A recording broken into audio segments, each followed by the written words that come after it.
Media ஒழுங்கா report பண்ணல, media பக்கசார்பா இருந்தது, மீடியா ஃபேவரட்டிசிசம் பண்ணுச்சு, மீடியா ஜிங்ச படிச்சது.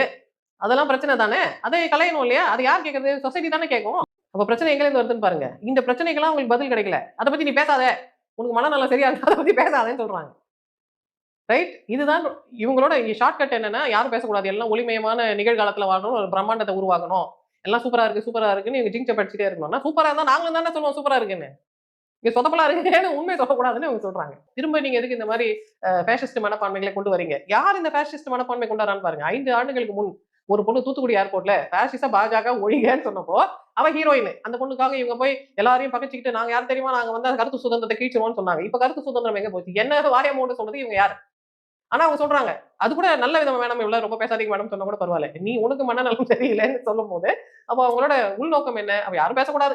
எல்லாரும் கையில 2 ஜிங்ச வச்சு அடி அடி அடிக்கணும்னு அவங்க எதிர்பார்க்கறாங்கன்னா, is that good for the society? அது is not good for the society இல்ல. ஒரு எதிர் கருத்து இருக்கட்டுமே கொஞ்சம் கேட்டுக்கோங்க. ஏதாவது இம்பார்ட்டன்ட் கருத்தா இருந்தா கொஞ்சம் அப்கிரேட் ஆயிடுங்க.